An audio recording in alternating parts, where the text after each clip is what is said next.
Salle de conférence en acajou de Sterling et Associates sentait l'argent ancien, les livres reliés en cuir, le parfum coûteux éclairant de ma tante. C'était le jour de la lecture du testament de mon oncle, et j'étais assis au bout de la longue table polie, me sentant comme un intrus dans la tragédie de ma propre famille. Je m'appelle Daniel Cross. Pendant les 20 dernières années, j'avais été le neveu tranquille et fiable, celui qui se présentait aux rassemblements familiaux avec une bouteille de vin et une oreille attentive.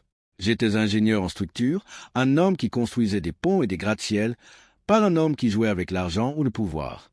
Je vivais dans un appartement modeste, conduisais une Honda de 10 ans et économisais mon argent pour un jour de pluie. Mon oncle, Richard Sterling, avait été le seul membre du côté de ma mère de la famille qui m'avait toujours montré une gentillesse genuine. Quand mes parents sont morts dans un accident de voiture quand j'avais 12 ans, c'est l'oncle Richard qui a payé mes frais de scolarité universitaire, qui a assisté à ma remise de diplôme, qui m'a donné des conseils sur ma carrière. C'était un milliardaire self-made qui avait construit un empire immobilier à partir de rien, et il m'avait toujours traité comme un fils. Ce qui explique pourquoi j'étais assis dans cette pièce, portant mon seul bon costume, attendant d'entendre ces derniers mots. La pièce était remplie de vautours.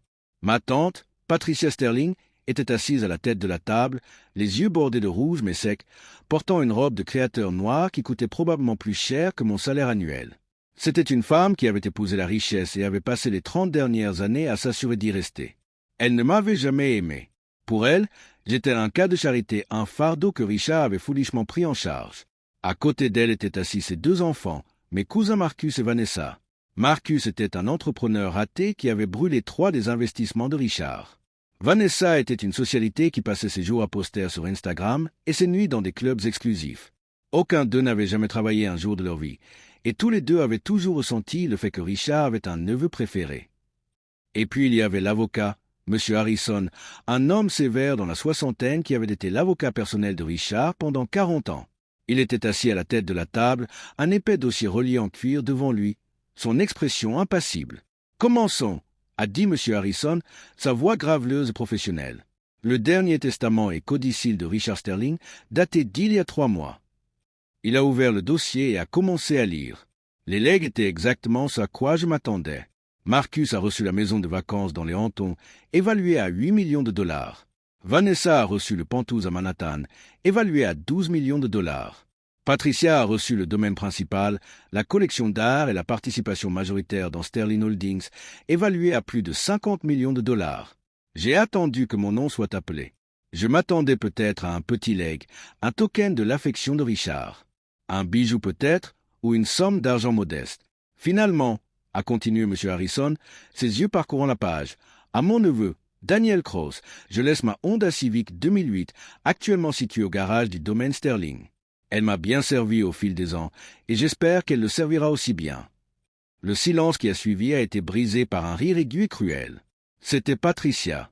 Elle a jeté sa tête en arrière et a ri, un son comme du verre brisé sur du marbre. « Oh, Richard !» a-t-elle dit, essuyant une fausse larme de son œil. Toujours le sentimental idiot. Donner la vieille voiture au pauvre neveu. C'est parfait, n'est-ce pas?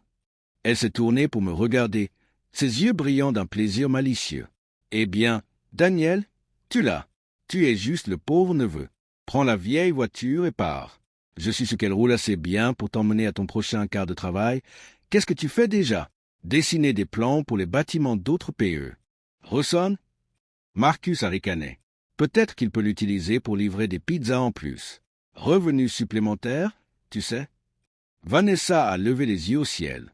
Honnêtement, tante Patricia, pourquoi l'oncle Richard s'est-il même donné la peine de l'inclure? C'est juste embarrassant.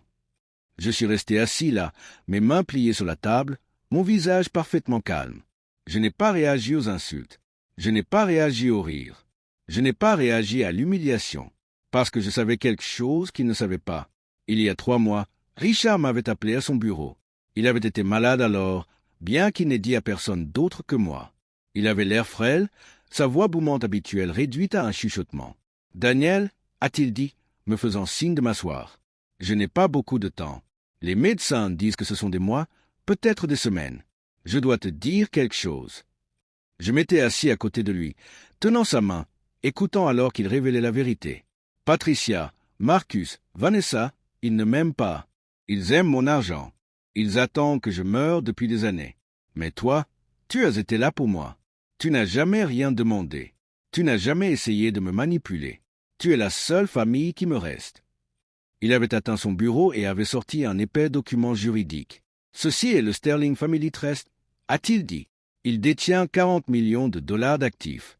Argent liquide, actions, obligations. Se séparer du testament.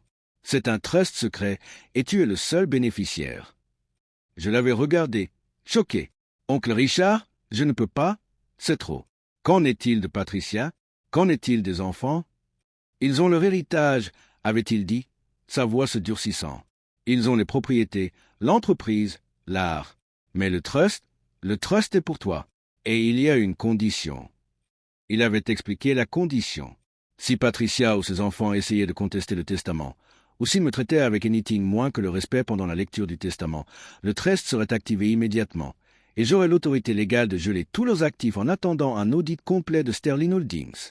Ils pensent qu'ils ont gagné, avait chuchoté Richard, un fin sourire sur ses lèvres. Mais j'ai construit un piège, Daniel, et il marche droit dedans. Je lui avais promis que j'honorerais ses souhaits. Je lui avais promis que je resterais calme, peu importe ce qu'il disait. Et maintenant, assis dans cette salle de conférence, écoutant le rire cruel de Patricia, je tenais ses promesses. « Est-ce tout, Monsieur Harrison ?» a demandé Patricia, toujours souriante vers moi. « Pouvons-nous conclure cette farce? J'ai un déjeuner à assister. »« Pas tout à fait, Mrs. Sterling, » a dit M. Harrison, sa voix prenant un ton étrange et formel. « Il y a un document de plus à lire. Un codicile au testament, exécuté il y a 3 mois, qui concerne le Sterling Family Trust. » Le sourire de Patricia a vacillé. Quel trust? Richard n'a jamais mentionné un trust. C'était un arrangement privé, a répondu M. Harrison, ouvrant un deuxième dossier. Le Sterling Family Trust, évalué à environ 40 millions de dollars, a été établi par Richard Sterling pour le bénéfice de son neveu, Daniel Cross. La couleur a drainé du visage de Patricia. 40 millions. Marcus s'est penché en avant. C'est impossible. Papa nous l'aurait dit. Il ne l'a pas fait, a dit M. Harrison platement. Et selon les termes du trust, il y a une clause qui a été déclenchée ce matin, à 9 heures, quand Mrs. Sterling a fait une déclaration concernant l'héritage de M. Cross. Il a regardé Patricia. Vous avez dit, et je cite, « Tu es juste le pauvre neveu. Prends la vieille voiture et pars. » Est-ce correct? La bouche de Patricia s'est ouverte et fermée comme un poisson. C'est juste, c'était une blague. C'était une violation de la clause de respect du trust, a corrigé M. Harrison. Et en conséquence, M. Cross a maintenant l'autorité légale de geler tous les actifs détenus par Sterling Holdings en attendant un audit forensique complet. J'ai atteint ma poche et j'ai sorti mon téléphone. Je n'ai pas fanfaronné. Je n'ai pas souri. J'ai juste composé le numéro de mon avocat personnel qui avait été en stand-by pour ce moment exact. David, ai-je dit, ma voix calme et claire. C'est Daniel. La clause a été déclenchée. Exécute le gel. J'ai raccroché le téléphone et j'ai regardé Patricia, dont le visage était devenu d'un violet marbré. Tu ne peux pas faire ça, a-t-elle crié, frappant ses mains sur la table. C'est mon argent. C'est mon entreprise. Je vais te poursuivre. Je vais te détruire. Tu aurais dû penser avant de rire de moi, ai-je dit doucement.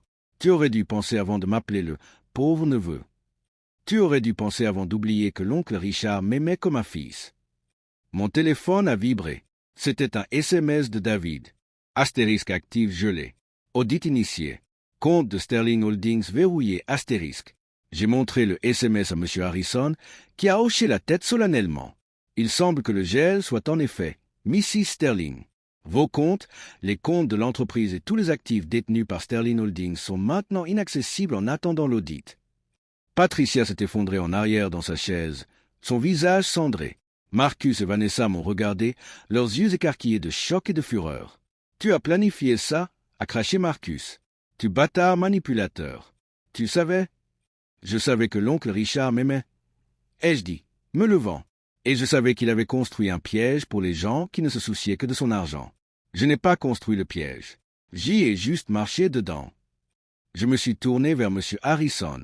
Merci pour votre temps. Je serai en contact concernant la Honda Civic. Je crois que l'oncle Richard voudrait que je la garde. Je suis sorti de la salle de conférence, laissant Patricia sangloter, Marcus crier et Vanessa texter frénétiquement ses amis à propos du désastre. Les conséquences ont été rapides et dévastatrices. L'audit forensique a découvert des années de mauvaise gestion financière par Patricia et Marcus. Ils avaient détourné de l'argent de Sterling Holdings pour financer leur style de vie somptueux, accumulant des millions en dépenses non autorisées. L'audit a également révélé que Vanessa utilisait les fonds de l'entreprise pour payer son entreprise d'influenceurs de médias sociaux, qui avait perdu plus de 2 millions de dollars avec un retour sur investissement nul. En 6 mois, Patricia a été forcée de vendre le domaine principal pour payer les frais juridiques. Marcus a perdu la maison des Hantons aux créanciers. Le Pantouse de Vanessa a été saisi. Tous les trois ont été poursuivis par les actionnaires restants de Sterling Holdings pour violation du devoir fiduciaire. Quant à moi, j'ai reçu les 40 millions complets du trust. Je n'ai pas quitté mon travail. Je n'ai pas acheté de mansion ou de voiture de sport. J'ai utilisé l'argent pour établir la Fondation Richard Sterling, qui fournit des bourses pour les étudiants défavorisés étudiant l'ingénierie et l'architecture. Et oui, j'ai gardé la Honda Civic. Elle est dans mon garage, un rappel que les gens les plus bruyants dans la pièce sont souvent les plus faibles, et que le vrai pouvoir n'a pas besoin de s'annoncer. Parfois, les gens pensent que la vengeance consiste à crier, hurler ou faire une scène. Ils pensent qu'il s'agit de prouver que tu es meilleur que quelqu'un. Mais la vraie vengeance ne consiste pas à faire du bruit. Il s'agit d'être si sûr de ta position que tu peux t'asseoir silencieusement pendant que tes ennemis se détruisent eux-mêmes. Patricia m'a appelé le pauvre neveu. Elle avait raison. J'étais pauvre en esprit, pauvre en arrogance, pauvre en cupidité. Et c'est pourquoi j'ai gagné.